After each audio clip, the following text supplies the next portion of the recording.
Honestly, sometimes I just get mesmerized by that clock and my brain just breaks and I forget that I'm the dude who's supposed to like hit the button to go. And yeah, all right. So we're ready now. Hope everybody had a great holiday weekend. Hopefully you got a little time off today too. Thanks for jamming with us. Beautiful time for Underdog Fantasy. There is tons of stuff going on in those lobbies. We got a waltz contest in there. We got the dance is filling rapidly. Football doing what football always tends to do. Am I lagging all over the place again? No. Man, I keep getting those bars of death, and then I'm like, what's going on here? All right, screw the bars. Screw yeah, them. You look great today, man. Oh, hey, thanks. You too. Yo, boys, nice holiday weekend for you lads there. I saw Neumy went to the ball game there. Yeah, you guys spent some time in-laws and stuff. What's good? Yeah, Neumy, tell me about the game. How was it? Oh yeah. No, we went to the Twins game super fast. It was like literally the 7th inning stretch, and it was maybe an hour and a half into the game. Like it was just zooming. And yeah, Jose Urquidy just shutting us down. It's been a tough situation out there. People just like asking, is this a good pitcher and stuff? I'm like, kind of like it depends who you're talking to. You're talking to me, you're talking to Nez. Like, you're gonna get a different answer here. But the best. Yeah, no. And then the walk-off was great. That was fun. And then, went back to my roots. Like you said, you can't ask for any more than opening day walk-off, or Kyle home Farmer opening day. Kyle Farmer putting the team on the back here. It's just each week it's from Trevor Larnach to Kyle Farmer. I'm excited to see who it is next week. Anyone but our $30 million a year man, I suppose. But alas. But yeah, no. And then went back to the roots, played some board games, hung out with the in-laws. All in all, great weekend. So Masters as well. We'll get into that. But yeah, great weekend. Yeah, nice. Yeah, nice. I was pretty chill, man. I didn't really do a whole lot. I was really distraught yesterday because of O'Neal Cruz's injury. But we got the better news today. Like, I really thought he was out for the year, dude. I thought for sure he was out for the year. But I didn't. Okay, so set the scene for me because I didn't see the play. I saw the ankle injury. I saw whatever. What happened? He was coming home on a play at home, and he slid really awkwardly at the backup catcher Zavala, who was kind of blocking the plate, but it was not his fault. Cruz just slid really poorly, and his ankle got caught and twisted really badly. Yeah. It was his left ankle, and he was writhing in pain. And while he's writhing in pain, Zavala is calling him a bitch and stuff on the ground, he's screaming. And then the benches end up clearing and kind of pushing and shoving and whatever. That's just so Bush when a dude might be hurt like that. That's just Bush. Come on, dude. No one even knows who the fuck you are, and you're gonna point and shout at a rising star in the game. Pirates bias aside, that's just really strange behavior in my opinion. But that's tacky. On the good news though, they rushed his surgery. He had it the day of. They had it that night. He got surgery that night. They're saying 2 to 3 months is the expected timeline.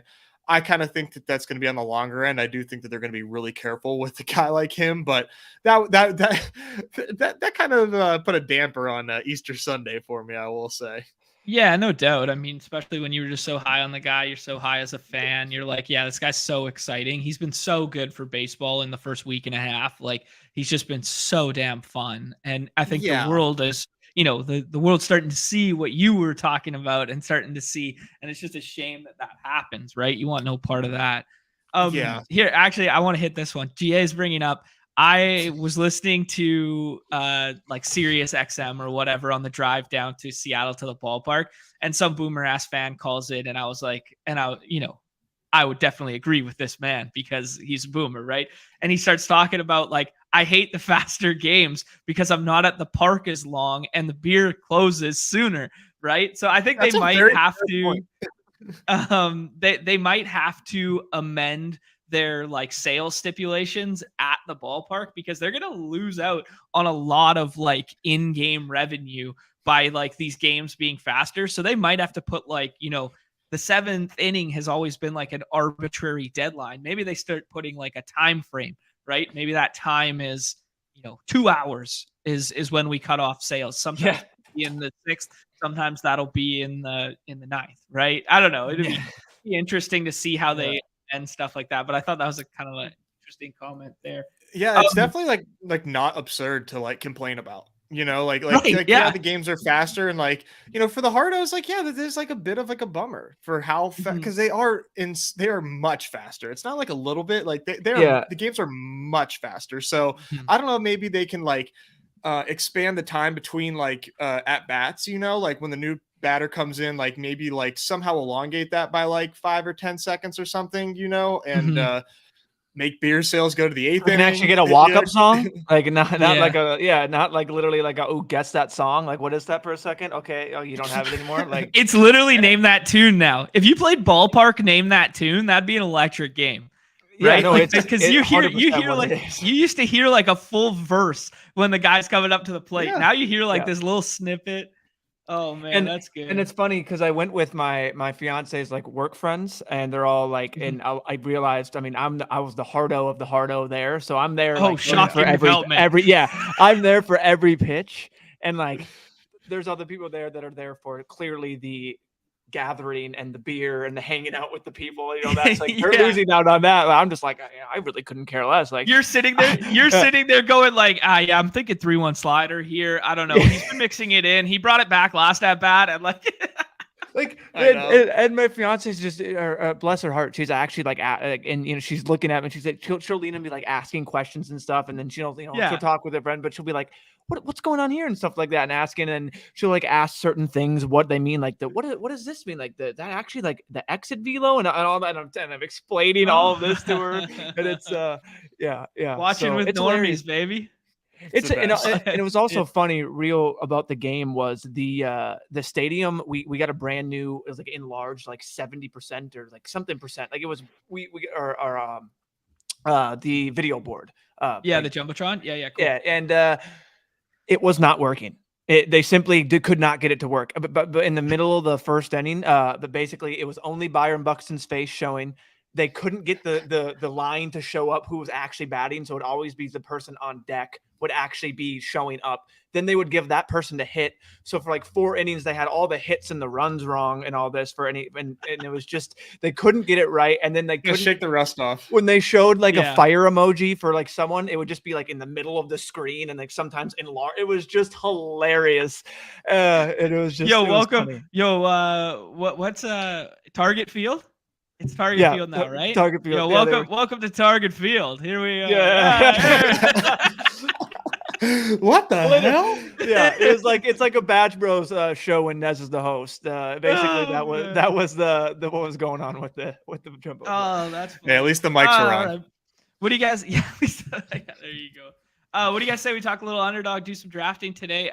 We got that new contest up in there for the play-in games. Play-in games are pretty cool. Underdog put together a promo giveaway. All you got to do is, I'll do it on screen here with us in a second, where you just have to predict the winners of those play-in games, and you're going to get some pick-em bonuses and stuff like that. We'll do that one.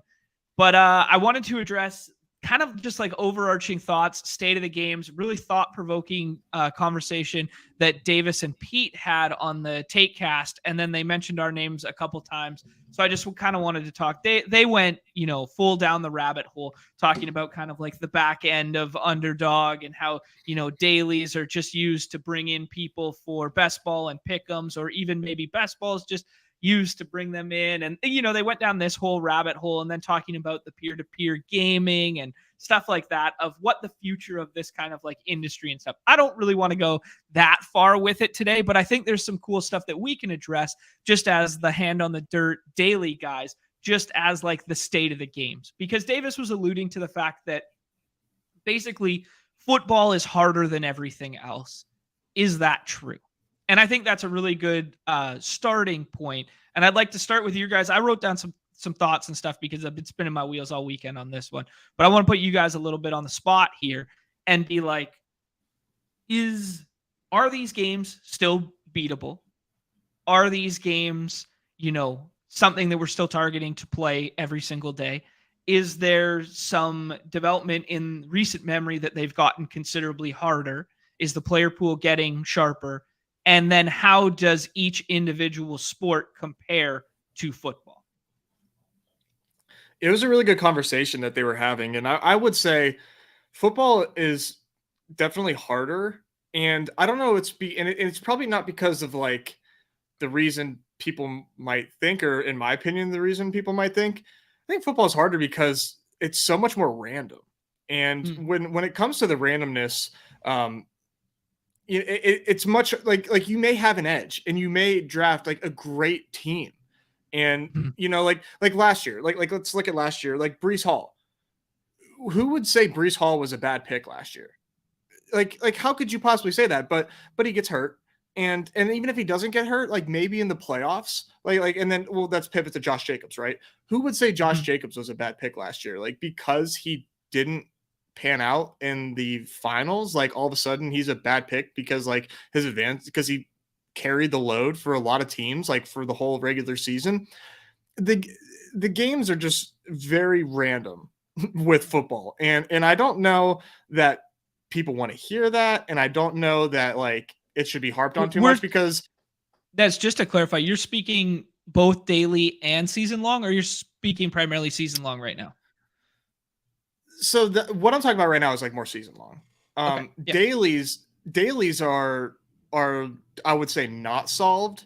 And I think dailies are in really good spots for football because there's still, the infamous Matt Collins week. There's still shit like that happens. And there in our field where we are, that I think is where you can really take advantage of it, because our player pools are shallow, which makes the daily games more fun because we're mainly looking at like the best players, and you're not necessarily sweating like the Matt Collins or the cheap chalk, because you kind of play that at your own risk. And that kind of makes the sweats more fun on a daily format. Okay. I don't think that those games are solved. And I would say on a daily format, NBA is probably like the most solved of them. And I agree. Football, I don't know that football is like difficult on a daily format on Underdog. I think that there's a lot of appeal to grow that game next year. It is kind of my thought on that. Okay. Yeah, no, I think you're definitely onto something there in general. I think I agree with what they were saying is it's way harder to realize your equity because in football, but I think a lot of it is a volume thing, because the contests are so damn big, because the timeline is elongated so much, and because there is so much inherent randomness with your pods, with the way the matchups line up, with the injury threshold and stuff like that. So I think for like a season-long construct, like I think because there's the most information available, right? And it's the most talked about, it's definitely going to be the hardest to realize your equity. But I don't think that's why. I think it's because of how hard it is over a long period of time. You get what I'm saying? So like in what format? In basketball, specifically basketball, football, not daily. Okay. I'm talking about that. Whereas like you've elongated the timeline so much that you can be the best player in the world, but it matters considerably less on Sunday morning of week 17. Like it means considerably more Sunday morning, week 17 than it does in February. Right. And then elongating that timeline evens the playing field so much. And then you factor in that the contests are so damn big and the most content is surrounded them. Right. Yeah. Neumy. Yeah. Hit me with some knowledge, man. Well, I'll just say, first off, 40 people here, we should have a minimum of 40 likes. So please hit that like, hit that subscribe, get that out of the way. But it should just be a quick little double tap anyway, or just, double tap, whatever it is on there, hit that like button. But what I think coupled with exactly what you were getting at is Underdog specific, NFL to every other sport, the contest sizes are like 10 to 100x almost, like they're incredible. So coupled with exactly what you guys said with NFL being more random, elongating it, like they are so much larger. Like I think on the pod they were talking about basically DJ and realize and seeing in NHL, like just putting the best ball mania contest the biggest contest, what their staple is, versus the staple of the NHL versus the staple of the MLB. If we can just step back and do it that way, like, it's going to be much harder when you look at the contest sizes and how big they are. When you have a small, less small, basically last year we had, was it 10,000 people in the Dinger, or 4,000 or 5,000, something like that. Like, yeah, I can't remember the exact number. You're immediately going to have better chances and better ROI. I'm assuming just to that, if you're in that contest versus playing Best Ball Mania and being in that larger. So that's what I kind of take away with it, is until all of the contest sizes step up, because when you go play DFS on these sites, you can enter a 100,000 contest baseball daily while you're still doing that for NFL. Like, you can still enter these still large prize pools for DFS, but for here, we don't even get those offerings. Like, we're maxing out at like 4,500 for MLB daily versus we just got these NFL BR sitting at what, like 45K, 50K entries, something like that. So immediately I just think that, like, it's going to be much harder.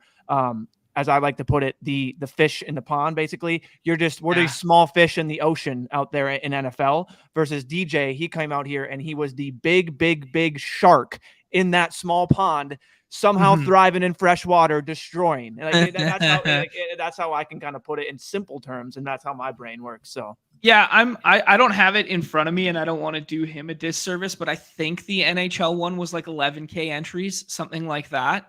So if you have 150 of those 11K entries and you're like one whatever deviation above like the norm of field, I think DJ's more than one deviation better than average randomness of an inserted lineup, especially with the correlation patterns in hockey comparative to like basketball, for instance, on a season-long capacity. But I would just say that, like, yeah, I think you can create a distinct edge for yourself. But I mean, the equivalent of the contest he won is smaller than a BR on a Sunday on week 7.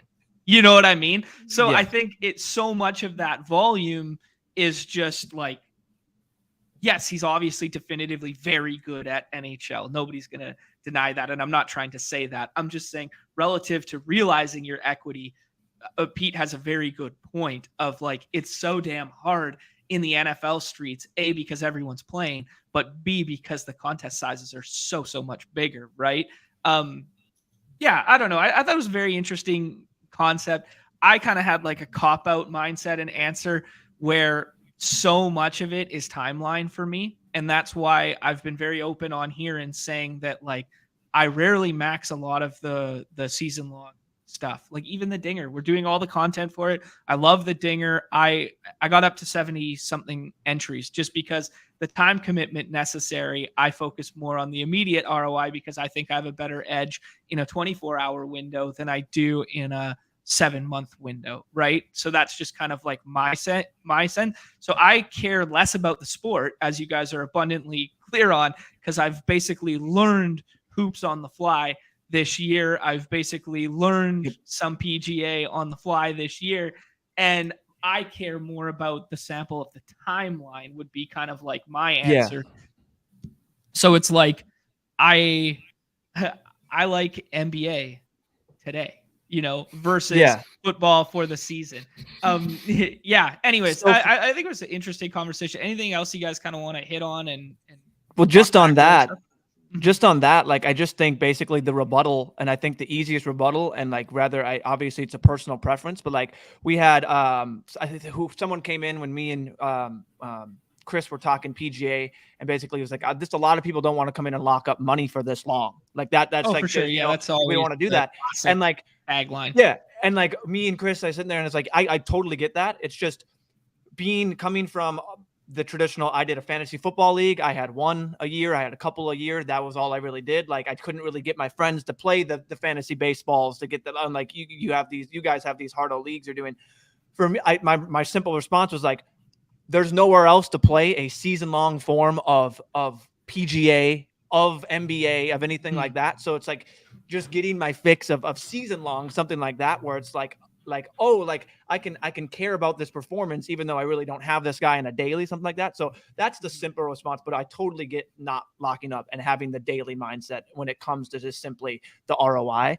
But yeah, just of having a sweat season long in a sport that normally I've never been able to do. That's something that I think is just what draws a lot of people in. So. Yeah, for sure. I actually want to ask you guys one more thing, sports specific, is we've seen NBA get much, much harder this year, in my opinion, right? Like I think NBA is legit hard now because the initial barrier to entry for NBA is like mandatory access to 3 projection models and ability to like, I don't know. Like, I think that's like the baseline barrier to entry. And I think that's even harder. And I think football is like that. I think we see less in hockey and baseball and stuff like that because the projection models are not as accessible or they're less important. Maybe it would be my thing. So I do think there is some merit to stylistically how you can win in NBA and golf is volume. Stylistically, how you can win in football dailies, hockey dailies, and baseball dailies are intelligent builds in correlation, contrarian correlated patterns. And I do think that opens up 2 different play styles. These contests are completely different. And I think that makes the 3 latter ones more beatable than the 2 former ones. Do you guys agree with that? I will say just real quick, I think there can be a way to play golf without my wins have been less volume than any of my major losses. And when I play volume, it's just that because of your simple aspect of scrolling the F down and Nez's simple aspect of these sports, you have such a limited player pool that people pick from. You couple that with golf, and it's like you do the exploitative strat on 1 or 2 guys that it's golf. We saw it in the major. We'll get to that. Like you do that with a couple guys on a daily. You have exploitative ownership to them, and you could do it in 10 entries where you have them in all 10. That's going to be very helpful to you, and it's just a simple strategic play style. But I do agree having volume in that probably style of contest is definitely helpful. I just knowing that, and you can do a little strategic stuff in that. But yeah, I do agree with basically your take. Yeah. Nez, how do you feel about those 3 sports versus the field versus? Did you catch most of that? I know Bria walked in on you. No, yeah, sorry. She's like editing on my phone because we have like we shot a campaign this weekend, so it was, all the footage is locally on my iPhone. But no, I think that like these games are there. The edges are still there. I don't think that like these drafting games are solved. I think NBA is close to there, and as long as like we don't allow any sort of automation as far as like if then statements in drafting, and you can do that in baseball too, that needs to be sure to like not be a thing. As long as like that isn't in place, then I think the games are going to be in a good spot regardless. Like I like my hope is that with my 7 entry NBA bank like last month, that like people see that and they're more encouraged to play the games because they're like, oh, I don't need to draft 150 times and get a nut combination because that feels like the only way to win. Like that's not true. Like you don't have to do that. Like I just showed it. So I'm hoping that kind of helps grow a little bit, but yeah, as long as like the automation doesn't like creep in too heavily, then these are going to be in a good spot. And like they said on Takecast, like there is a very like delicate balance between making sure that like we are happy and also that like the developers are working on the things that bring in the most revenue for the company. And I also agree with what they're saying that best ball is kind of a vehicle to bring in those people to then play pick'ems. And then I think that's like kind of like where we come in then, and especially in the NFL season where, hey, we bring you in with the daily contest as well. So it's going to be interesting to see how these games evolve. And yeah, I feel like baseball, we still have like the guys like us, everybody that's watching this, we have edges in baseball still. And maybe we mush ours a little bit, but by being on here and talking about our favorite plays. But it's fun. But it's too fun. It's too damn fun now too. Okay, I got one question for you because we just brought up the automation stuff, and you know how I fucking love this stuff. I love going down this rabbit hole and comparing it to the poker, and everybody's heard it a million times. But what is too far with the automation stuff? Because I had a little bit of conversation with some of the ETR guys the other day about kind of like what is too far. And I kind of drew the line exactly where you did, where it's like, you know, something that auto enters for you and clicks the autopilot button, totally fine with. Something that you can play on the side and then draft and in sequence do that, as long as you're manually drafting, entirely fine with it. For me, it's when if then statements get answered by bots. And that, I think that was a very sharp point by you, Nez. I think that will be the thing that they'll have to play defense for on their platform if they so choose. I mean, they might just say, hey, any volume's good volume, let the robots draft, and that might kill the ecosystem and kill the games. But I do think it's a very interesting conversation because I classify it as study tools, projection tools, and real-time assistance tools. And that real-time assistance is where I draw the line. If you want to take all of last night's data, study the shit out of it, be like, who did Nez play? Every combination. Who did Neumy play? Every combination. Reverse engineer what his ranks were from last night. Get a feel for what you think that player was thinking. Sweet. Incredible, right? Yeah, they do that. We already have that in DFS. Like, right. Yeah. No, that's what I mean. Yeah. Like that's an incredible tool. If somebody wants to do that for this game, fully allow that, right? I agree. The line in the sand for me personally is the RTA. Like if you can create a bot that's not just auto drafting ranks, but is then going, hey, because in round X you took Steeler, in round 6 you then take correlated passer, right? You know, like this kind of like if then statement happens. And I care less about it in season long football, to be honest, because I think those are inquisitive and intuitive for a lot of people. I don't think it takes a genius to go, hey, in the 3rd round you took Tua, so now in the 3rd round you took Waddle, so now in the 6th round Tua makes more sense than insert quarterback B, right? Like I don't think that's like matters. It's when a robot's doing that for you in real time in a daily contest that is kind of where I would draw the line. You guys see similar? 100%. Yeah. Okay. 100%. Yes, sir. Yep. All right, cool. Yeah, I think it's very interesting. I think my biggest takeaway from listening to that, let's jump into some of the daily stuff here. Let's start with basketball, just because we were talking basketball there, and I want to bring up the other thing there. I wanted to say one more thing is because like this evergreen statement lives rent free in my head from Jonathan Bales. Anyone who's been in the space knows Bales from, he was a sick poker player, then he was a sick DFS player, then now he's sick NFT crypto bro, lucky trader, blah, blah, blah. That sort of deal. But he has like some evergreen content out there on his Lucky Maverick blog that I think almost anyone who's playing in these games should read because I go back to it all the time. And he basically talks about the greatest edge and kind of why we saw, you know, poker players quit poker and then move into this and then move into that and then, you know, and progress like that. And you see these same players in all these different disciplines move, you know, from here to here to here. And it's not because they're not good at poker anymore. It's not because they're not good at DFS anymore. It's because the greatest edge in any contest or any environment ever is early, period. Right? Because I've said it on here before where it's like, I'm the best I've ever been at poker in my entire life right now. It doesn't fucking matter. It does not matter. If I was this good in 2008, I'd be so goddamn rich, right? Like, but it doesn't matter.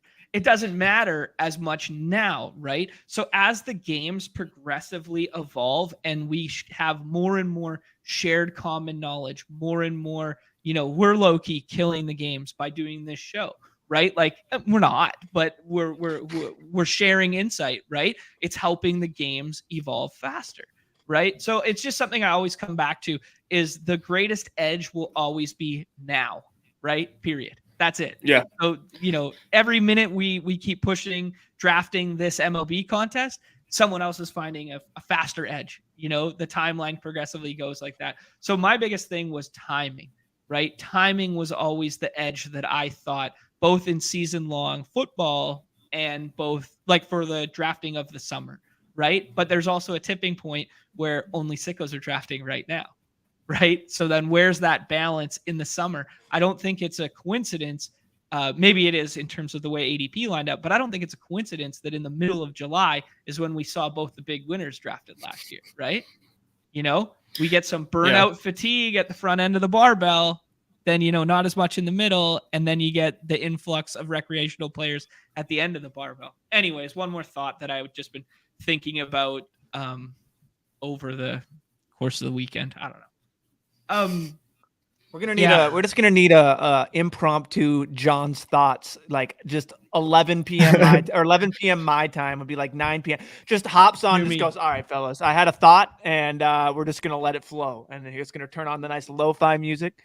And, that would be the absolute definition of the unhinged channel. That would be fully unhinged. That's what that would be. Nobody wants that in their life. Nobody wants this. Everybody wants that. Are you kidding me? That'll be number one. That thing will have the number one views on that unhinged channel. Okay, let's look at the play-in game. So they put up a tournament that there's 2 contests up right now. One has all 4 games from Tuesday and Wednesday, and then the other one just has 2 games from Tuesday. The one contest is 17,000 entries in the Hoop Street there. And we got some interesting games here. We got Atlanta, Miami, Minnesota, LA, Chicago, Toronto, OKC, New Orleans. Neumy, first things first, how you feeling about those T-Wolves playing them Lakers? Fuck off, mate. I mean, of all the play-in draws, of all the days for the freaking franchise to literally implode. I mean, is Rudy gonna get suspended? I don't. I feel like they won't. I know. Like, there's no. He's gonna like, and I think he's gonna play. Like, Finch is in just the worst situation. Our head coach, like, he's gonna play. Like, it's to me. This whole thing comes down to Jaden McDaniel's freaking temper tantrum and fracturing his hand. Oh God. I mean, that's a big fracture my hand. I mean, yeah, bro. He was like he was going to get the bag. Like, the man was going to get the bag, like whatever contract he could get from what accolades he has, that, you know, you have to get certain accolades that gives you more money, you know, he's not going to get a super max, but he's going to get whatever. It just hurts. It hurts. It makes our chance. Obviously, like it just that kind of blow, whatever happening now. I mean, just thank goodness we have Ant, because he's special. He's one of one. So protect him at all costs. But yeah, my take is just, it's truly one of the worst trades in sports history, and it might be up there with the worst trade in in Minnesota history of all sports trades. I just simply can't. I'm hurt talking about it. We'll move on. But man, it's tough. It's real tough. They're pretty big underdogs against the Lakers, I will say. Yeah, as they should be. Going into LA. For some reason, so I've drafted a couple of these to get, I've been out of the hoop streets for about 2.5 weeks. Silly season has done a number on me, was out, said, nah. You know, I came back in, D'Angelo Russell was a click of mine, just seeing the revenge narrative.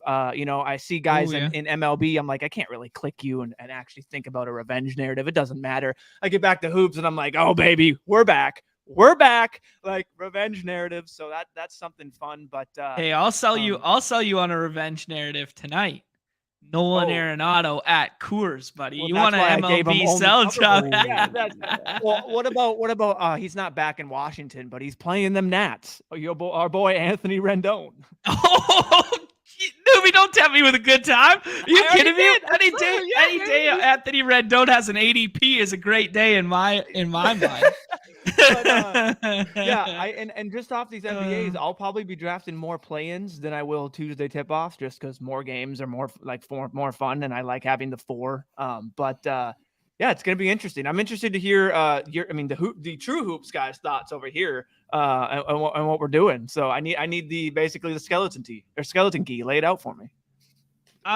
Yeah, I mean, I think we Confidence. have to get. It's a weird contest for me, right? 17,000 entries on only 4 games is either you get hyper exploitative at the front end and you build out like this whole portfolio where you're like, hey, this is the plan. We're just consolidating around one person. I think it's a very good slate for the low volume guy to just come in here and get super weird with your last 2 picks of 2 non-ADP guys that would be foul trouble, beneficiaries. Because that seems like the only path to playoff basketball having players that are relevant outside of the superstars. So I do think there's some really smart game planning that you can get into where you go like, okay, if D'Angelo Russell gets in foul trouble early, like who's the beneficiary? Oh, Dennis Schroeder, something like that. Like, do we do some gal braining like that where we can get all of a sudden, maybe not a high usage guy, but the big separation of like 5 or 6 points at the back end, because it's going to be a slate where it's like you had to have this one player, but then everybody else between rounds 2 and 4 or 5 were like the same. And then who is that 6th rounder that diversified you a difference of 3 points, right? Like that's what I'm thinking. Like, because it's going to be a fractional difference, obviously, between even more so than usual on a 4-gamer, because with playoffs hoops, the minutes being way more condensed. I was just gonna say that, like, you're gonna get these rotations, and you're gonna get the starters playing, and especially in these play-in tournaments, they're gonna just be giving it their all. Like, especially like the back end, the 8 or the 10-8 game, whatever they are, the 10-9 games, like they're just going to be, I mean, they're playing to literally win or go home. So yeah, they're not going to be worried about getting these guys in front. They're going to be playing. So yeah, I totally agree with that. It's finding the guys like the contingency pieces that can move up in terms of like foul trouble. And there's also some guys back there that just looking that could end up just starting and playing big minutes just because of recent events, T-Wolves, and just how just I've been looking up and kind of looking at rotations. So yeah. So it's interesting. Who's the biggest beneficiary of like a potential Gobert like Q tag scenario? Because let's say Gobert, like it's a big piece to the slate because it's one of the few Q tags, right? Let's say Gobert doesn't go. With no Naz Reid, who steps into like the biggest 5 role? Like we know Cat's going to be, in play no matter what, right? Like what do we do with Cat? Well, maybe if there's no Gobert and whatever, he kind of gets a bump to like this 5-ish range, and maybe you start drafting him over buckets or something like that. But like, who is the biggest beneficiary if Cat can't go and there's no Naz Reid? It's Cat. Because then that means he'll just be getting that, like it's Cat, but like obviously Cat, but of a guy that's not obviously Cat, probably Taurean Prince, probably Kyle Anderson, just because like they're just not going to play. Yeah, they're not going to play a big just to play it. You know what I mean? They're not going to. Oh, we need to go in there and fill up. Like they're going to go small. They're going to play. They're just going to end up playing Cat an absolute F ton of minutes. Probably it's going to be crazy, but. To Chad's point, he put in the chat, I don't think if it's not an actual suspension or anything like that, or a team suspend, like if he's good to go, like they're playing him. Like I don't think exactly from a T-Wolves aspect, there's no way we can afford to sit Rudy without Naz. So so I'm barring some suspension, anything coming down from the league, which I haven't heard. I haven't been looking into this as we've been here and prepping for the show. But yeah, that'd be my take for it. But it's still the condensed rotations. I'm still going to want like Taurean Prince is someone I see at a 35.6 that, yeah, it's Taurean Prince, gross, but if he's going to be out there playing those minutes, like, I don't know. I thought you were going to tell me Luka Garza was like the next man up. Sir, no. Sir, no. Pretty boy. Yeah, no, we're good. He does. He has a cool celebration. I think he's the guy that holds the 3 up. It's not. He's that guy. That's what he does, and he puts the towel. Yeah, that's what Luke is. Former Hawkeye. Underdog projections are way off on Luka Garza right now. This 5.3, that's pathetic. At least we got a Luka in the playoffs. Am I right? Am I right? Hey, Luka's in the playoffs. Do you guys remember? Do you guys remember like the first time that we drafted a dance team, and I said, oh, "Gosh, man, I don't want Luka Doncic. I don't." Right.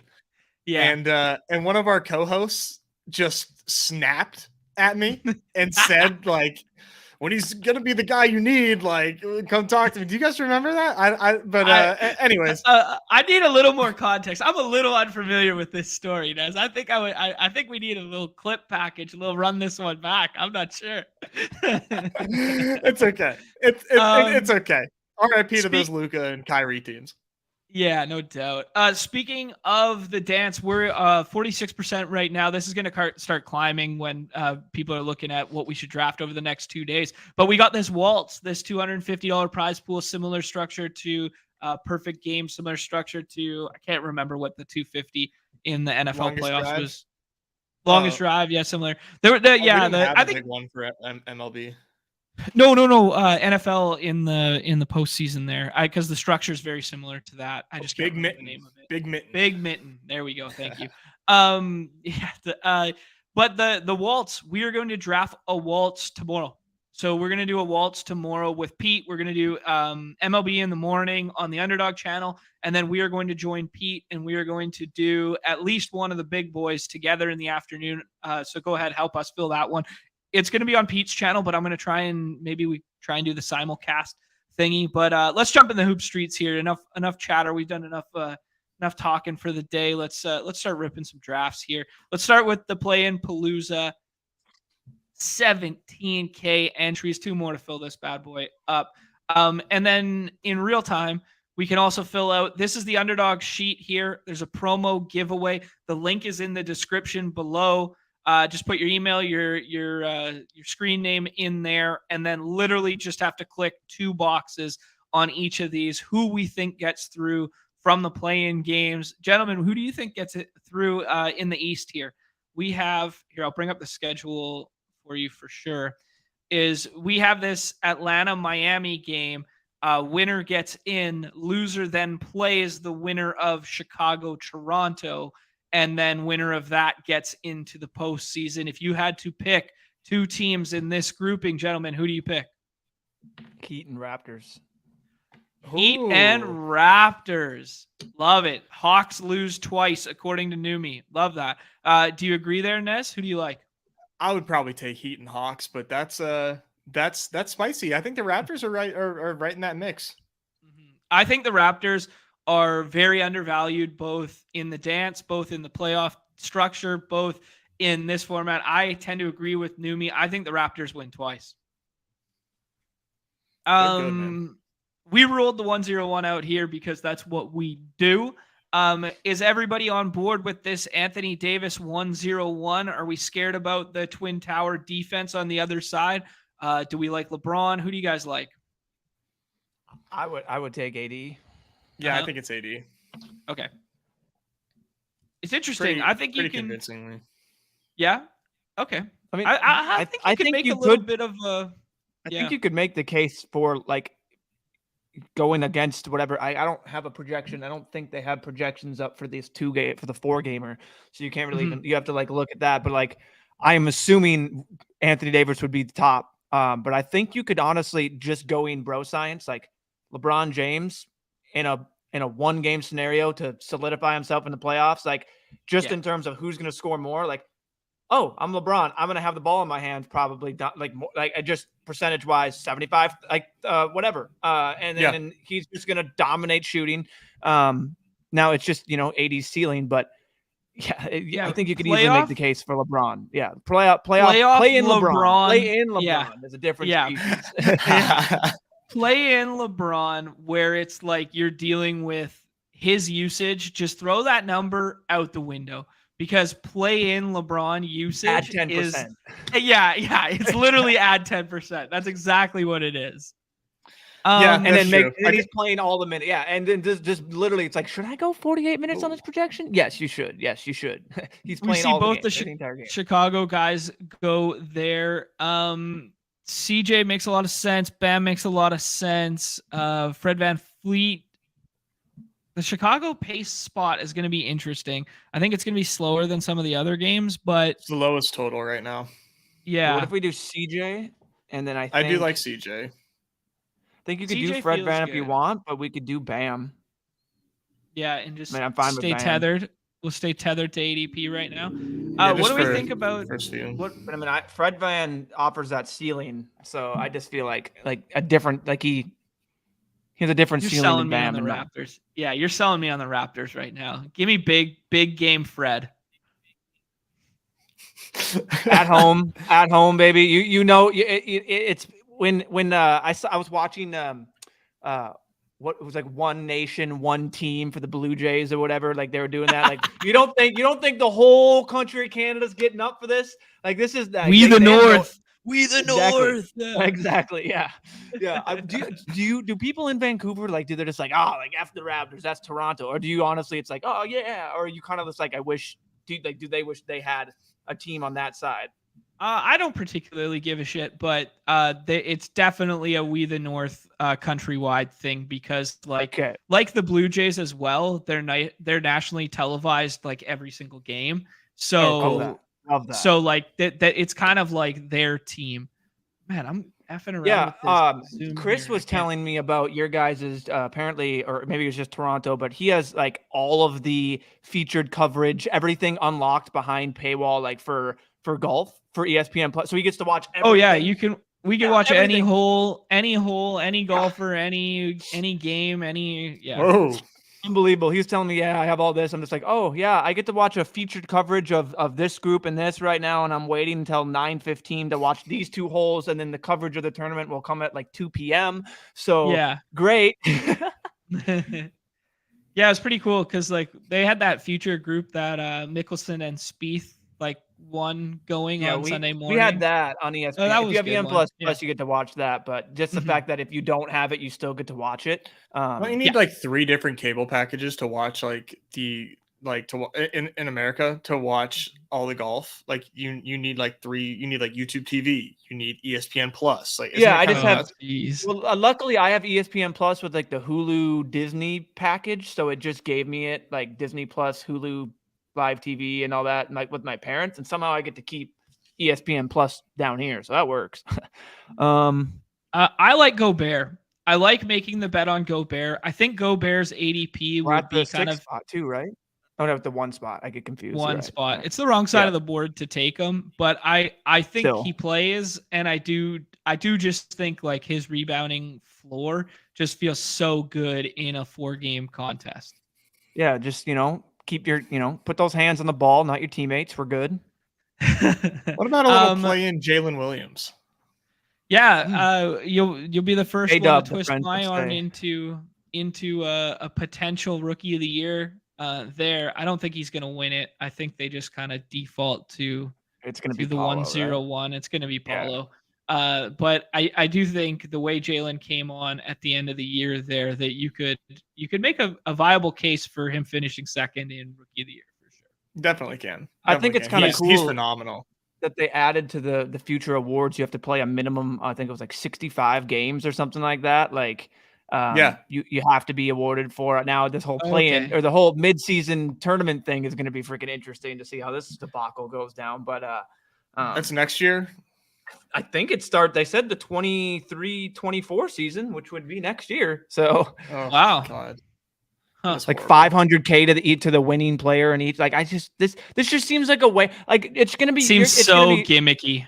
But it just seems like they're one massive injury away, which is the worst thing you want or to see, for this to be like, maybe we shouldn't have done this. Like, you know what I mean? Like we don't need to be playing a worthless mid-season tournament right now, unless there's stipulations I didn't see to how this impact actual playoffs. But like, they're just one guy literally just out for season injury away from being like, okay, do we really need to be playing this tournament? Like, yeah, that's fair. Yeah. Like you want to talk about people getting like hardos for the World Baseball Classic and how worthless it is. This would be the example of a worthless exhibition tournament, would it not?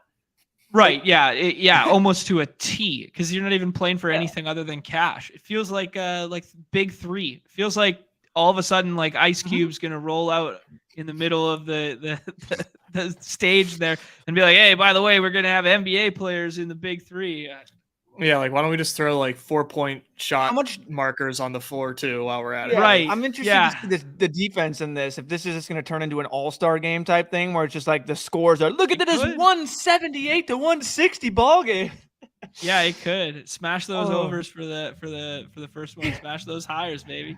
Let's talk about some guys on the board here. I think Chip taking slow-mo at 20. Good get ahead of the potential Gobert, kind of making the inverse bet, but also a facilitator could do some stuff there. Trey Murphy's very interesting because he's a guy that we know when he gets hot, he could fill it up. So you want a guy who can like kind of break a slate from the 5th, 6th round. That's a guy where all of a sudden he hits like 6 threes and it's like he's the guy you need, right? Who do we like back here, guys? We're gonna have the last pick here. Oh, Jeebs. This is tough. This one's tough. I'm kind of looking at. So hasn't Kobe White been playing like a ton more minutes lately? Yeah, but I think a lot of it was. I mean, he's been playing well too, but like, I think a lot of it was. What if we do Onyeka? Or we could do Ludo. I like Onyeka. I think he like a high fantasy points per minute type player. If he gets like 4 blocks, that's a guy you need. He does seem and like if Clint Capella, if Clint Capella gets into any foul trouble, and Yeka's going to be out there, and hopefully it's not the John Collins show. So I'm anti John Collins in all things, in all facets. So the Hawks are also anti John Collins. So as they should. I'll tell you what John contract. Collins is. John Collins is anti-long shorts. That's what he is. That's what John Collins is anti-long shorts. John Collins is in the wrong era of basketball. Oh, it's great. He's got the Stocktons, baby. He's got that pulled up, showing off a little upper thigh. Why not? Don't mind if I do. Yeah, he's got those 9 inchers. Let's take a look back at this this kind of area here. Here's a name. Like Isaiah Joe not having an ADP here. Like, oh no. What?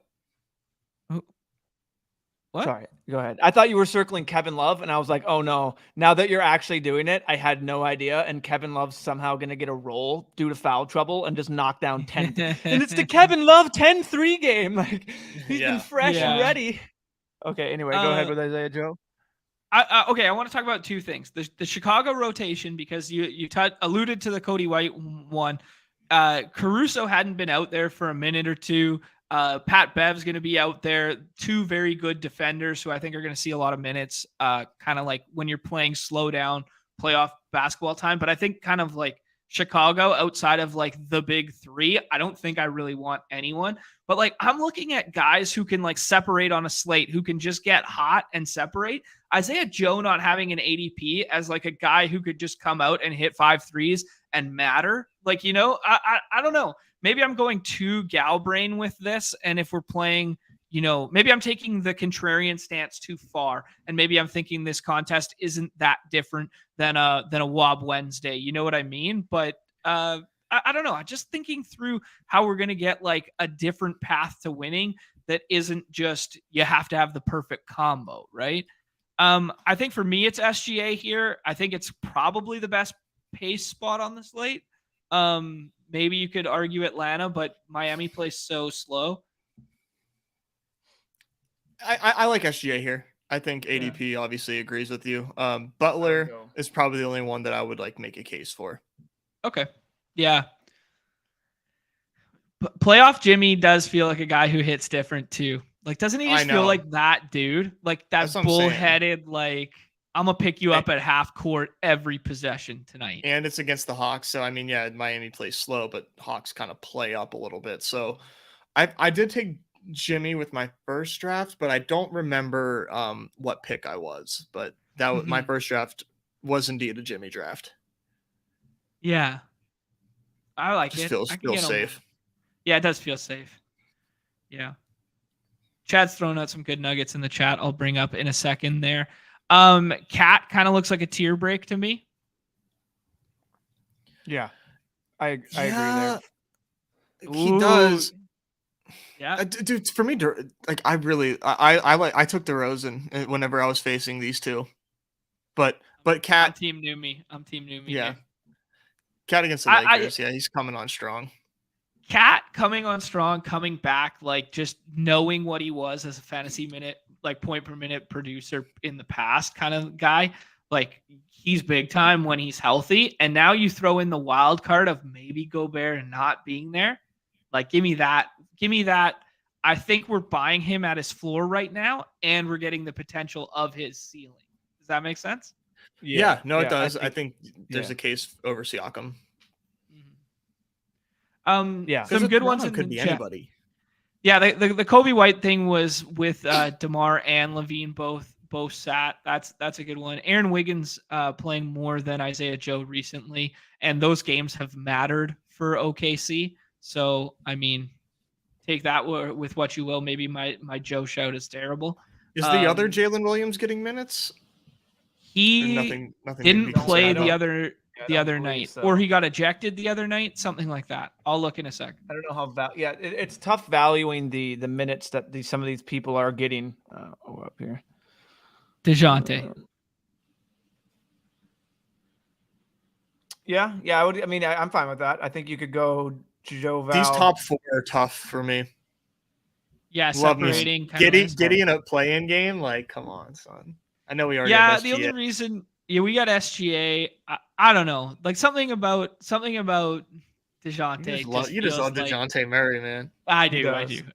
He just feels like a better basketball player. I don't know. Maybe it's just my dude brain. Definitely liable. Like his ceiling, he's definitely like one of the wider range of outcome players. Like this year. I think Joe Val would have been the click for the widest range of outcome players right there. Yeah, and what he could have given you. I mean, he could drop you that 50 burger or not show up or foul or anything. You know what I mean? Like the air bars on him is quite large. Well, here, let's talk about air bars associated with Joe Val. Joe Val goes foul trouble early. What about Lance? Right? I mean, like they've switched their rotation over the backside of this year, that even when Larry Nance Jr. came back, they were just like, we were playing that toe the line. Should we take Joe Val? Should we not? For like a couple weeks of the regular season there. And now all of a sudden, we think he's really safe. And it's like, oh yeah, we'll take Joe Val here. What if he gets foul trouble early? And now all of a sudden you basically have the inverse narrative of like a 1 point, whatever fantasy point per minute guy coming off the bench getting big minutes. I think that's definitely viable too. I think there's definitely a way to work that in. Who do you guys like here? I mean, the order you have it, but I will say D'Lo's the D'Lo's interesting, but I'm fine with Trey. I'm like that's someone that if Joe Val is in that foul trouble or anything like that, if CJ or BI are kind of out, like Trey's just getting massive minutes and has always been getting massive minutes. So that's basically that's what's going on with Trey. And like I'm perfectly fine with that because like you said, he can also just shoot the lights out. He can have those massive minutes and have that spark where he just shoots the lights out. Yeah. See, I like that a lot with Tyler Hero. I like Tyler Hero against soft defenses, and he kind of had a coming out party. Maybe it was last year, a couple of years ago in the playoffs, where like Hero just like went off, and I'm getting like visions of that. Wasn't it in the finals? The Heat in the finals? Yeah, I don't think he was ever in the finals. Yeah, the Heat played in the bubble, right? I don't remember who the Lakers. Maybe they did play them in the bubble finals. You might be right, Neumy. Yeah, you might be right. I like OG. Yeah, OG kind of stands out, like just in terms of like quality of player available. Like OG is a guy whose name we were clicking in like the 6th round. Another high variance guy. And the rest of these guys were kind of like maybe sometimes like that's where my brain goes. Where it's like, maybe we were clicking on Mike Conley if there was like 3 Q tags in front and you were trying to get ahead.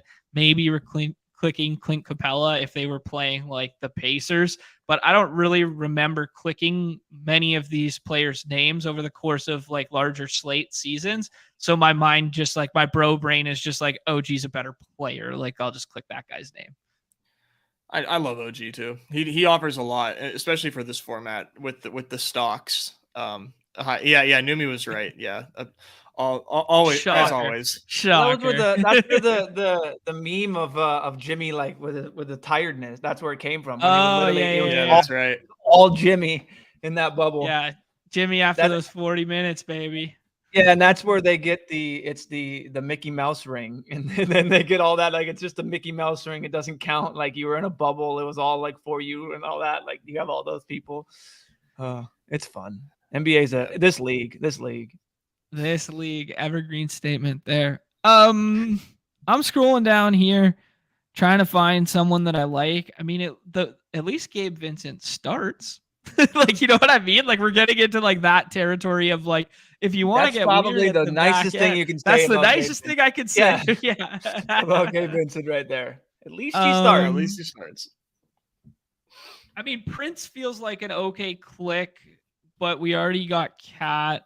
I think that's fine. Gary Trent Jr. plays a lot of minutes at least. You know, he's not in that starting lineup, or I assume he's not going to be in the starting lineup, but off the bench and the way they stagger. Lou Dort getting 35 minutes a game. Like you can look at his stat log and be like, but I mean, you can just say like he's going to be out there. Like Lou Dort's going to be guarding either BI or CJ. So I don't know. That's okay. Let's have a conversation here. I really want to ask you guys here. I think this is a good segue. Playoff defense versus regular season defense. Are we giving a slight stocks boost to some of these guys? Like Dort being a good defender, being a good wing defender. Like, are we going to give him a stocks like boost there? You could bro science it. I think that's definitely viable. That's kind of what I was kind of getting at is he just gets in the lanes a little bit more. He already does that in the regular season, amped up more. I mean, he's a bulldog out there. Like he's I mean, Lou Dort clamps down. So that makes me like that's the gift. Jimmy Butler a lot. That's the gift where it was just I forget what it was, but it's like you just got Lou basically you just got like Lou Dort just shut down your best player, and it's just like it's hilarious. Like so I don't know. I'm a Lou Dort stan, so that maybe that's just my bias coming in there. But yeah, is this straight facts? Is Jimmy Buckets a Rachel Nichols guy?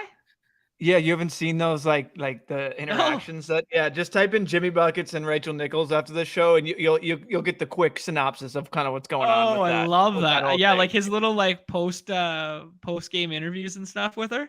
He shoots his shot, I think it's that, deal? and then I'm pretty sure there's some tweets and stuff too. But yeah, there's definitely some he definitely like shoots his shot. I'm really into that. I did not know that. I didn't know that little nugget about him. Let's go down the rabbit hole here. Stream, they said. And I think there's also rumor that I think there's a rumor. I don't know if it's confirmed that they hooked up and all of this. So there's a lot of like things going around. But yeah, I respect it. The Rachel Nichols narrative not in play, seeing as though Miami is playing on TNT. But if we get winner of game 4, even if they lose, I'm sorry, they're going to be on TNT. So the narrative is not in play for him to up his game because she's in the building, right? That is the narrative I was going with. Wow. I was like, Rachel Nichols in the building. He plays extra hard defense. Jimmy Buckets 1-0-1 because they're on ESPN that night. That would have been, yeah. I specifically remember it because the T-Wolves fans literally, we chanted, like, not we, but like the fans were chanting Rachel Nichols. It's you. You don't get to stop saying we just because you guys said a distasteful chant. It's still we. Yeah, whatever. Yeah, it wasn't distasteful. They were just chanting Rachel Nichols at Jimmy Butler when he was in the game. You know what I mean? You got to own your fan base, dude. You got to own your fan. No, man. Jimmy did us dirty. Nah, he whipped us into shape and then left. Actually, anyway. I got one for that conversation before we jump into baseball here. Is over the weekend, Bo Horvat was traded out of Vancouver prior to the trade deadline. He's been the captain for the Canucks in the last little while, right? He had a post-game interview because they're on the fringe of a playoff berth with the Islanders, and they goes, "Hey, what do you think about the atmosphere in this building post-game?" And he goes, "Oh yeah, Vancouver could never," right? So now there's all this like up in arms with Vancouver fans over here. I'm going to give the absolute take that these guys don't owe shit to these cities, right? I don't give a fuck if he was the captain. This city did him dirty by not giving him an 8-year extension. Then they traded his ass away, even though he was the captain. They chose to build around JT Miller instead of him, who they gave an 8-year deal to. And now everybody's up in arms that he's dissing the city like that. This city has terrible fan base, like, period. It's all corporate. It's all like sitting in your seats. Like we went to the hockey game on Thursday night. We're sitting in the club seats, like whatever. Goal gets scored. I'd say 1/3 of the whole arena stood up to cheer. Nobody's wearing jerseys. It's pathetic, man. And I get that they're good. No, I get that they're like out of the postseason and nobody really wants them to win and stuff like that. But to have the double standard of you don't stand up to cheer for a goal when you're in the building, but then have the audacity to be like, hey, he can't say that about our city. Like, get the shit out of here. These guys don't owe you shit. He got paid by somewhere else. Just because he wore your laundry for a hot minute, he doesn't have to say shit about the city. Dunk all over it, right? I'm team player. I will say one of my biggest pet peeves, and you see this at like Warriors games a lot, is like the corporate fan. And I'm talking about the motherfucker who comes in with his freshly ironed button-down shirt and then just throws a jersey over it. Oh my God, I hope you get robbed anytime you do that, man. God, I cannot stand that. You look like such a tool, dude. Like, I did not expect to hear, I hope you get robbed. Cool, man. I got so much. Okay, what's a worse look? What's worse a look? What's a worse look? Courtside just came from the office wearing a suit, or the dude who at least made the effort, bought the jersey and pulled it over the suit. Like, what's a better look? Suit. Don't. If it's either you try or you don't. Yeah. You don't. The jersey over the. You look like button down. Over the button down. It's such like a. What are we doing? That's such a strange. It's such a strange. What are we doing there? This is quite the phenomenon. Hey, I will say, I feel like they've added some of those fans in 2K. Like, you'll just see like they'll shoot to the fans, and they'll be like, they've normalized it. They've normalized the behavior. Shouldn't have done that. Jersey. Oh man. Shouldn't have done that. All right. Okay. Before we offend and alienate more people, let's go ahead and our 1% of the fan base. Yeah, Chip. Me too. I stand with the rich people. I love it. They're not gonna give you their money, man. Okay. MLB classic spot to look. We start with weather. It appears nothing on the slate. I will just say that weather this year, in terms of like just getting lucky early in the baseball season, there was one day of kind of like cancellations, and they were prematurely done, where not prematurely, anticipatorily done, that they got those games canceled. We have been very, very fortunate with MLB weather this year. Like there has not been slates jeopardized or affected by it. So that's very good for early in the season this time of year. Hasn't played a huge part in our process. We got ourselves a big Coors game today, and I think that will kind of be the focal point of the slate. Just talking through very solid pitching slate, top to bottom, just with like kind of the way arms are falling now, is as the off days haven't been staggered yet, you're getting a lot of like opening day starters falling back on similar days. That'll continue to break up over the course of the season, but we're still kind of in that window where, you know, you have 5-6 elite arms going today. But the talking point of the slate will be a good Cardinals hitting team going into Coors Field. What are your macro thoughts, gentlemen? Are we targeting the hell out of this game? How can we not? Or where are you guys at?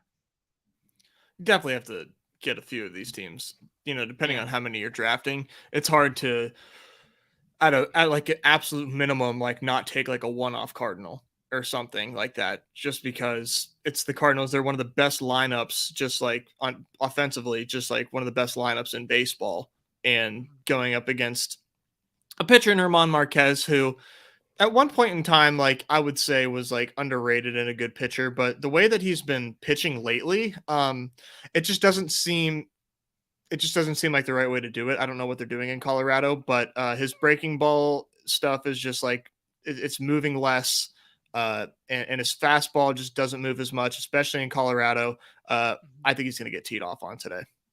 Yeah, that's fair. I mean, in terms of Rockies pitchers to target, he's probably my least favorite, right? Like maybe, I mean, I don't know. Kyle Freeland being a lefty versus this Cardinals right-handed dominant power. Yeah, tomorrow, baby. That's gonna tomorrow. That's a big conversation.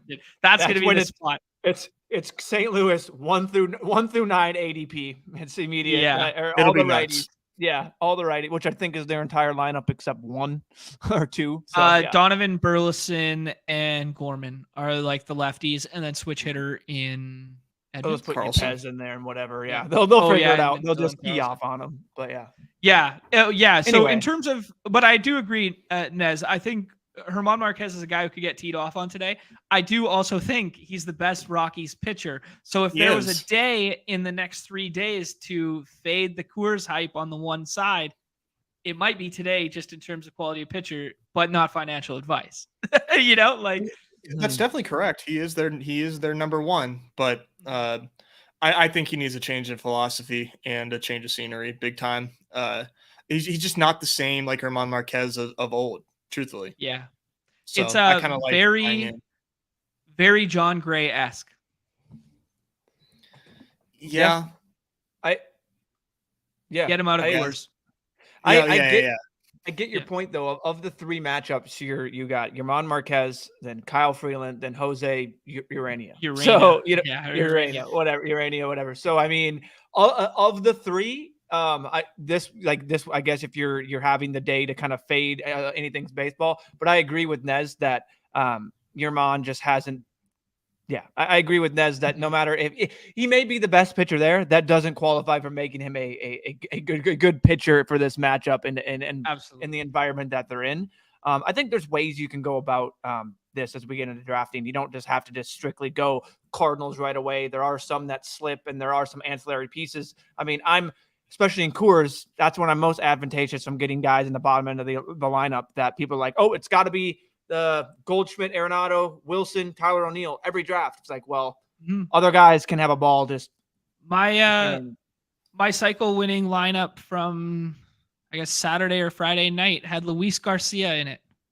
Granted, I thought he was going to be leading off for the Nationals in Coors, and he got hurt mid-game and got lifted. It only scored me 10 points. It was enough to get it done, I guess.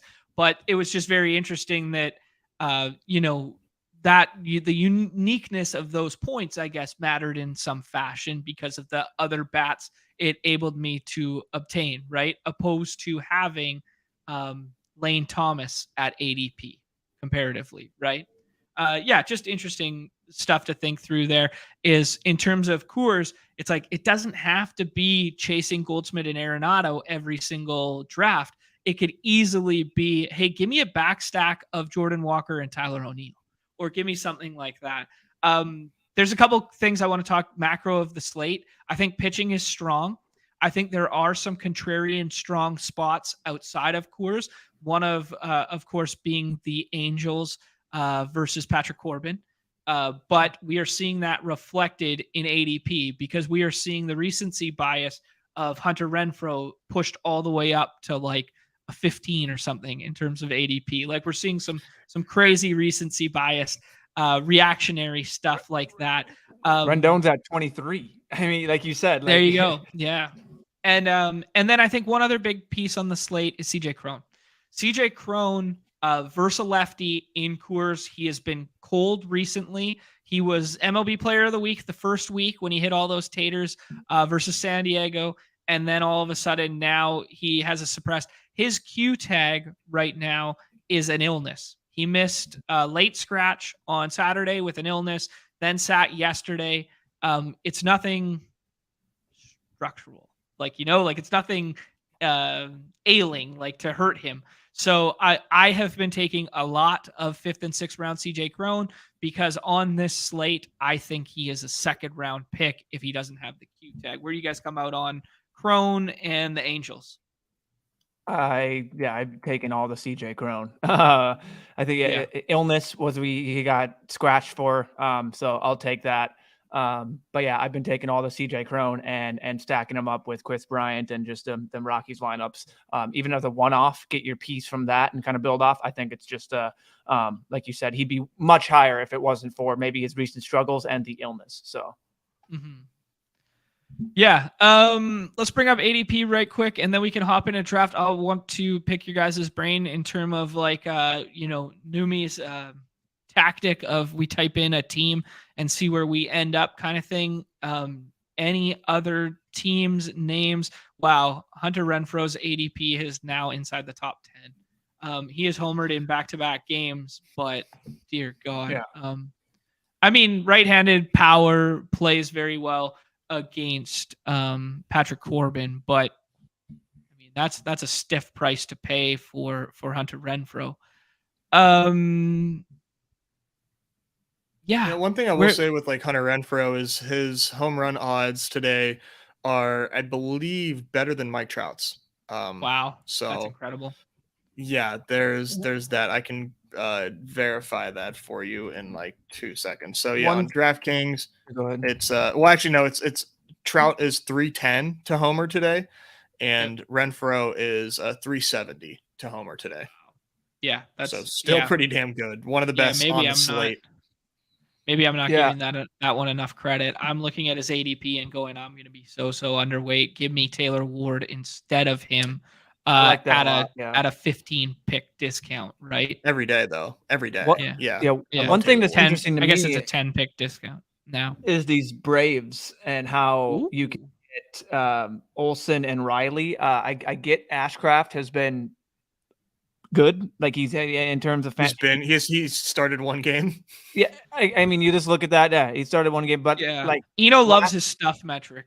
And I'm just going like what it's worth. We have last season for the sample. I mean, it's just there. I mean, we know the Braves lineup. We know what they are. I don't need to get into that. But this dude struck out righties just 13.7% of the time last season. So, like Nez said, I literally am like, yeah, he's been good. Nez took it before I could say for the one game this season. So I think that's what it's worth. But yeah, I'm perfectly fine with mixing and matching those guys, even getting a full stack. I think it's interesting. You'll look at maybe. Hold on 1 second.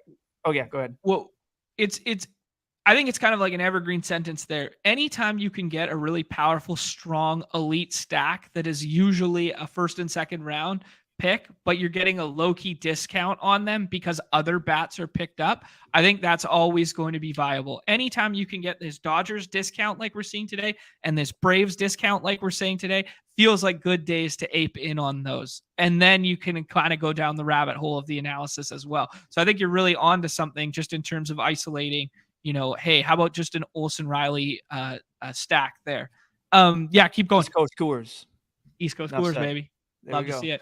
Don't really need to put any more. You can add anyone in that lineup. I think the whole new Travis d'Arnaud going deep, it's the same thing. Like, is it going to be him? Is it going to be Murphy? Like, all of these guys have the power to do it. I think it's viable to mix them in with any stacks and all that. So yeah. Never Dodgers, baby. I got one macro point about the slate I wanted to make is I feel outfield is way deeper on the surface than infield is appearing to me. And it's making me kind of hit, like if I hit two outfielders early, I'm going scroll the F down on an infield stack right now. I low key like me some Royals, and I think they are underpriced right now. And I've kind of been building out some little middle double stack, maybe a triple stack of Royals in the middle, but then having some elite outfield bats on the other way. And then if I go the other way and I try and start with infield pop and I kind of get like, one of these kind of big four names, I guess I would kind of say five. I'm sorry to my boy Anthony Rendon, but I don't necessarily put him in that category. Kind of like outside of this, if I start with like some of that early, that's great. And then I can build out contrarian outfield. But it's very interesting because I don't think infield is overly strong given like the spots today. Do you guys see differently? I've been going with so much Nathaniel Lowe. Ooh, I'm getting a lot of okay. Nate Lowe and Marcus Simeon and Corey Seager. I like that side more than I like the Royals, although I do like the Royals.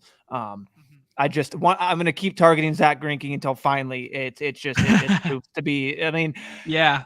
I think it's gonna prove to be when we get further in the season. It's gonna be like, okay, we get Zach Greinke isn't good for fantasy, but maybe he's not the guy that we think he can just do enough in real life to maybe negate that, and then he'll have his blow up spots. But he's not just that trash can over and over again. I don't know. Maybe it's been a couple starts into the season and all that. I still think he's bound to get lit up and have one of these days. Like if I've watched a couple Zach Greinke starts simply because one, we played him one time, the Twins, and then I have MLB TV on like 8 screens on my monitors, bless up. Like I can see him, and some of the things he's getting lucky. He's getting great defensive plays. He's getting things that kind of fall his way. So just going in with that, like, I really like the Rangers, and that's awesome to see that Vegas total kind of reflects that as well. Yeah, that's why I brought it up here, because it was one that I noticed earlier that it's just like they're largely going undrafted outside of maybe a little bit of Seager or something like that, and they have the 4th highest implied team total on the slate, similar to Atlanta. So, just give me interesting. Give me their one top there. 4, including Adelise.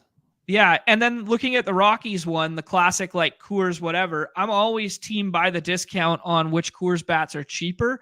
And currently the Rockies bats are considerably cheaper than the Cardinals one. And I could argue that the Rockies ones are in a slightly better spot versus left-handed Steven Matz, just in terms of how many right-handed power sticks they have there. It's interesting. I'm kind of buying the Coors dip on Rockies because Chris Bryant goes every single draft. And then it's kind of like maybe Crone with the Q tag goes, and then basically nobody else. So just interesting there. Maybe get ahead of I'm not gonna say my boy. It's Nez's boy in Montero. Montero is a fun name. Always that might Montero. Be hitting. Yeah, always Montero might be Yeah. hitting 5th today. Nez, what's up, man? You haven't said anything in a minute. Hit me with some knowledge. Yeah, I like this Rangers and Royals total. I took the over at 9 and it fell to 8.5 for like slightly worse odds. It is weird. So one thing that I'm wondering is like, am I way too low on Zach Greinke? And I don't know that that's possible. But one thing that's interesting is like there's like no difference between Zach Greinke and Chris Bassett. Like these guys both throw a ton of pitches and they both throw like 90-mile-an-hour four-seam fastballs. Like they are like the same guy. And I feel kind of silly for taking the Chris Bassett that I did take if I knew I was just drafting Toronto Zach Greinke. That's a spicy take. I love it strange, so much. Man. I think Zach Greinke is, I don't know. I like taking batters against him. I'm going to have a lot of Rangers, but yeah. He's just, I just think he's better at limiting the damage than we think. And on the flip side of that, Andrew Heaney, I'm going to be stacking against him a lot, and I'm also going to be taking him a lot as well. So that is going to be like a balance for me. That's a really good really good point with Andrew Heaney. There is the Blake Snell thesis where if things go well, they're going to go really well and you want exposure. If things go bad, they're going to go really bad and you want to have exposure on the other side. And I don't think that's something we necessarily think of or talk a lot about, because in our mind, we just go, hey, is this a good spot for the pitcher? Yes or no? Well, hey, actually, sometimes we need to balance both and just accept the fact that on this isolated entry, it's going to finish first or last. On this isolated entry over here, we're going to tell a completely different story and it's going to finish first or last, right? So I think that's a really sharp point. I have one team that I think I'm going to have the most exposure to after just kind of doing a little deep dive. I'm excited. I think this could be the key to the slate. I really do. I think I got the key. And they reside near John. I believe, John, could you just show your shirt? I got the wrong one on today. Yeah, the wrong one, but we're getting there. A team facing Drew Smiley. Ooh. Give me those right-handed sticks, because I see one lefty in that lineup, and I see murderer's row. I really do. At a 62-degree day in Wrigley, winds blowing slightly out to the south That's what I'm looking at here. Like these ADPs don't make sense when you can get Suarez, Raleigh, France, no 80. Hold up. Actually, maybe I'm wrong. Probably wrong. Not on 6'10. 6'10. Teoscar is the only one with an ADP outside of Julio that's in the 27. There we go. That's what I'm saying. So these guys are suppressed in the 30s of a 5 and then a 27, 33, 34. Like just give me like give me the lefty killers, baby. I think that might be the I think I might design my slate around Seattle. I'm going to say that right now. Oh, I love it. It's so spicy and I'm so about it. Let's go. I mean, I love that shout. Drew Smiley, just real quick before we get into draft. I know we're already so deep into it. Let me for the Nez, so I make sure I have this. His last season stats aren't much better than his one season stat this year. And I know you're not saying, but I mean, this guy has a 20% K rate with a 5% walk rate. Okay, decent, I guess. XFIP of 4.6. It's just not things you want to target against, or you want to have going against this lineup in Wrigley. So yeah, I like the Mariners right now a lot. Yeah, I like that. And their ADP is considerably suppressed to I imagine Brendan Drury's in the lineup today. But it's just interesting to see like he has such a high spot there. You know, who's a better bet to homer today? Brandon Drury versus Patrick Corbin, or a Eugenio Suarez who's like fifth or third in home runs over the last 5 years against a lefty. Like, it's Suarez by a few points.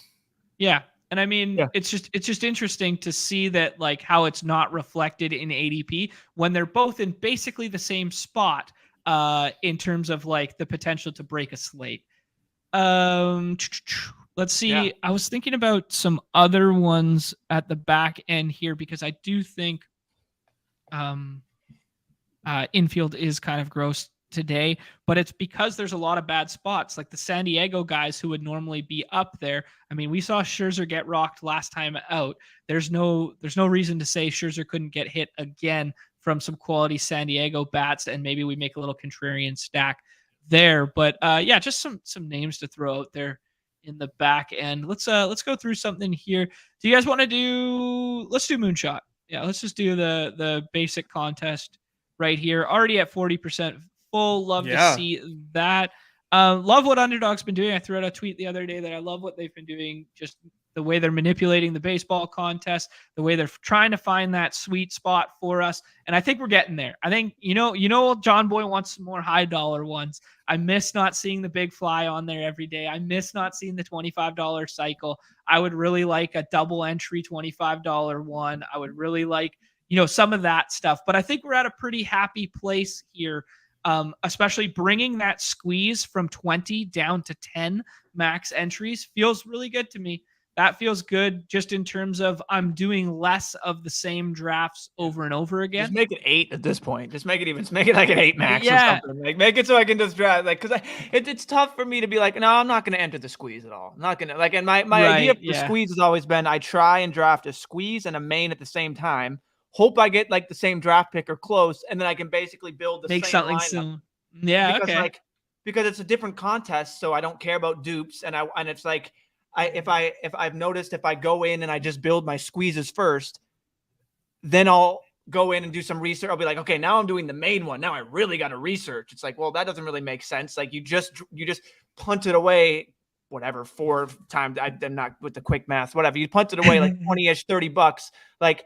You could have just been drafting the same one. So that's how I've been kind of attacking it. But I agree with you. I think once NBA kind of gets, we get through the playoffs, there's less games to go. They're staggered on the days and there's only baseball. You'll see, you'll see it fill up. I mean, last night, this main was already like 5% full. That was like the first time ever I've seen a baseball main like with that amount of sliver the night before. So it was pretty impressive. Like, yeah, I think Saturday was probably the best we've seen for MLB. I think it'd be bad to look at yesterday it not filling after it filling on Saturday because it's Easter Sunday. Everybody's watching the Masters. Everyone's with family. Everyone's like that. So that one, maybe it was a little bullish to have it as whoa, this is interesting here. I got train of thought. Kobe Jr. coming in here saying Rudy confirmed isn't playing tomorrow.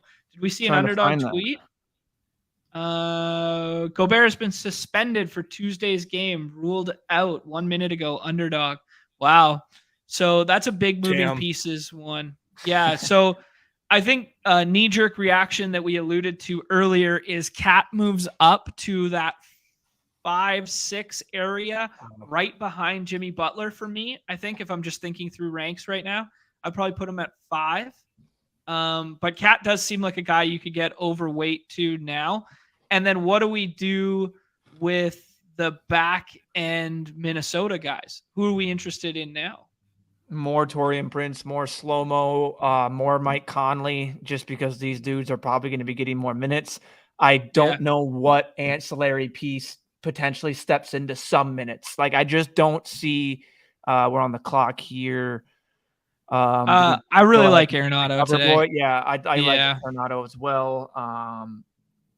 Let's take Arenado. My favorite pitcher is Luis Castillo over Max Scherzer, I will say. And we don't have to take him now, but I like Luis Castillo. Let's do it as my favorite. Let's get on pitching early and go ahead. And the reason I say this is because just looking at the board, I mean, obviously it's Freddie Freeman and Mookie Betts. My apologies. Like it's like the Dodgers.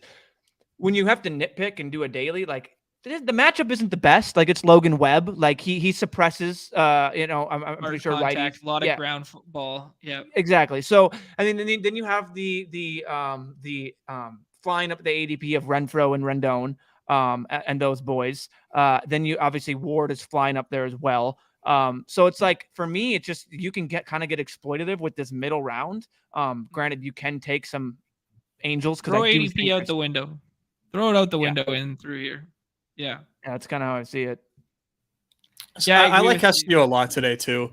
I think at cost, if you're going to bake in ADP, I will, and I'm drafting where we just drafted. I'd probably skip over Luis and try to see if Julio Urias can come back.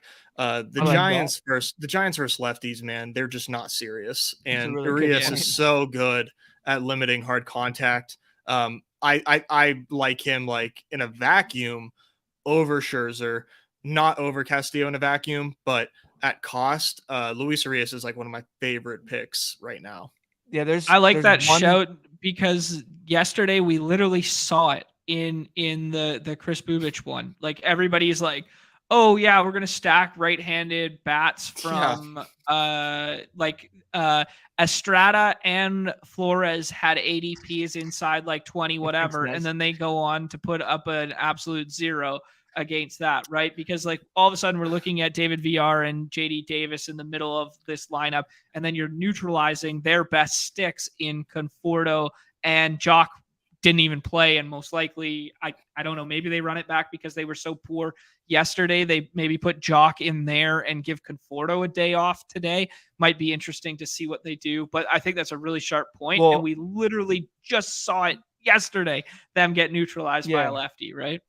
Yeah, they have two guys with an ISO above 200 on their team against a lefty, and it's Estrada and then David Villar, who's apparently just crushes lefties. So if you want a guy to target in that, like his ISO and his WOBA are miles above these others, because Conforto doesn't even have an at bat against a lefty this season. Oh, he has to. The sample hasn't updated because he had two yesterday. Maybe I'm on 2023. Maybe I was on 2023. Oh, so you had Conforto in there. That's still no one has an ISO above 200 besides then Conforto, whose WOBA is terrible, and then Villar. So it adds up. These dudes aren't hitting lefties. Maybe one off contrarian righty late in in a David VR one. Yeah, I still like JD Davis sprinkling him in. I will. Mm-hmm. Sorry, we're on the clock here, but Bubich is getting so much love right now, and like, I don't buy it just yet. Oh, there we go. Yes, sir. You know the keys. The key to the slate right here. We take Luis there, and then we go ahead and we scroll the F down. I mean, maybe we don't have to take Eugenio here. Maybe we could take Teoscar, and then kind of. I mean, now that we're on Jordan stream, we're planning out. Yeah, and then we take Jordan Walker and kind of get a mini stack with Arenado, though I think they'll be hitting 4th and 7th, gun to my head, and maybe there's not as much correlation there as we see fit. Maybe Walker's on a 9-game hitting streak. Like Just take him. Yeah, He's so good. Sounds good. Yeah. Because for me, I get that. Like obviously, if it's like 1-9, I'm like no. 1-8, I'm like no. But like the 1-9, why not? Okay, 1-9 makes a lot of sense. You're right. Honestly 1-9. So I'm thinking like the big gaps, but you're right. But like for that, it's just like you're in Coors, and I also like to think it's a 1-game sample. Like, what if these two are just the guys that hit the home runs and score the most points? And it's just for sure, yeah. And you just tell yourself. So I think it's like obviously it's a good rule to kind of have like a soft rule to kind of like abide by, maybe, but it's definitely not a hard and fast like for me. And you guys aren't saying it, but it just bringing it up. Because I do think a lot of people are talking about that, and like people will come in like, okay, batting order. I know that's a thing to matter. It's like, for me on these isolated samples, and yeah, you're right. 1-9, that was silly of me, as I've done that quite a bit. As like a JP Crawford, Julio Rodriguez type thing is an interesting. I mean, I'll give you the 1-9 play today, and I've been taking him every time he starts, and that's Logan O'Hoppe with Taylor Ward. You take him. That's a good one. Okay, Taylor O'Hoppe has been raking. Man. Yeah, that trade. We saw him. The game that we were down there for, we saw him hit an absolute tank into the bullpen. That was the game he homered, 2-run homer there. I was off flexing. I was gonna say off a good solid righty, but it was off flexing. But dude is what was? Hey, refresh my memory there, Nez. Who was that trade? Brandon Marsh to the Phillies. Oh, that was the Marsh trade. Okay. Good yeah. For O'Hoppe. And now God, that was interesting. Yeah, he's sitting there with a 256 ISO and a 341 WOBA. I mean, those aren't anything to slouch with to start the season there from Mr. O'Hoppe. Mm-hmm. And he stacks really well with the top of the order, which is why he's awesome. That's fact. Good point. I'm not really on though. The top of the guys for the Angels aren't too great. Like Trout, Ohtani, those guys aren't anything. I mean, if the matchup's good, in Coors, I might throw them in, but otherwise they have to do a little more for me than just hit a home run. But yeah, so if anybody's like plugged into like fantasy Twitter and fantasy talk right now, all the talk is Kris Bubic is legit. Kris Bubic is a change pitcher, and he's one of the best lefties in fantasy baseball. And I don't know. I'm gonna keep betting against him anytime that he's on the mound. That is the one. I mean, I don't know. Like that's cool that your model says that like Bubic is back or now he's here, not back. He's here after 2 starts. But I tell you what, man, like I can't just buy in like that strongly. I knew that was gonna happen, but it's France. Yeah, we got sniped on him. It was Innis too, or in Threas. Man. Who do you guys like here? Let's take France regardless. Let's go ahead and I don't think there's Kelnick probably doesn't play. The other one we could say is AJ Pollock. AJ Pollock homered his Wilson twice in his last start out. T-Box has been taking Donovan in the 2nd round.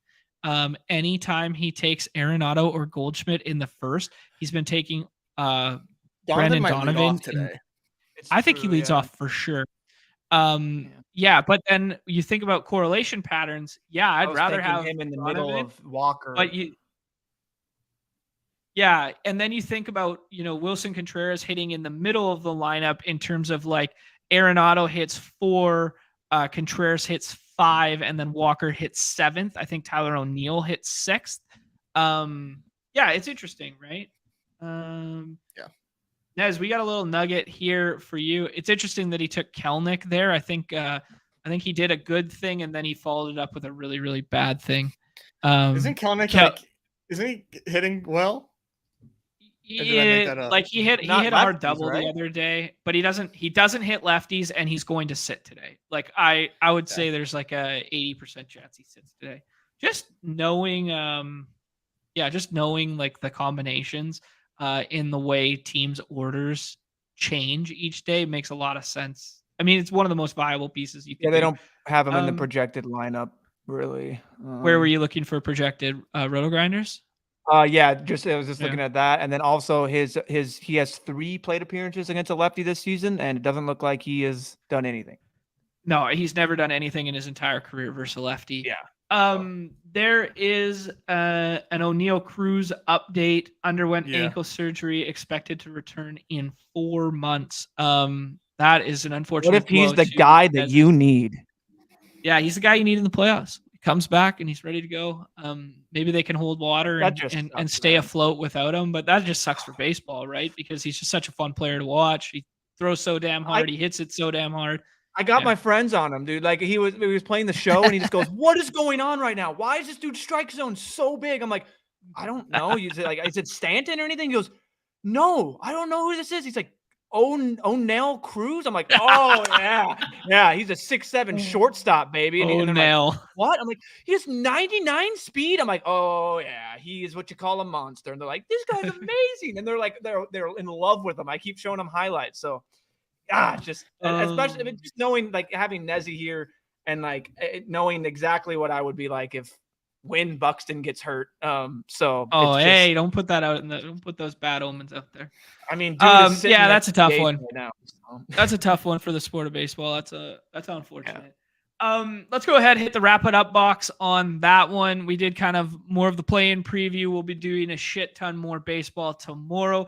I kind of think we want to do a little evergreen stuff with baseball tomorrow. Maybe talk about some evergreen daily concepts. I know we kind of just throw them out as we go all the time, but maybe we talk about a little bit of like a more macro conversation similar to the one we had today about the landscape of the games, but baseball specific tomorrow for 15, 20 minutes off the top of the show. I think that could really go a long ways in helping people going forward.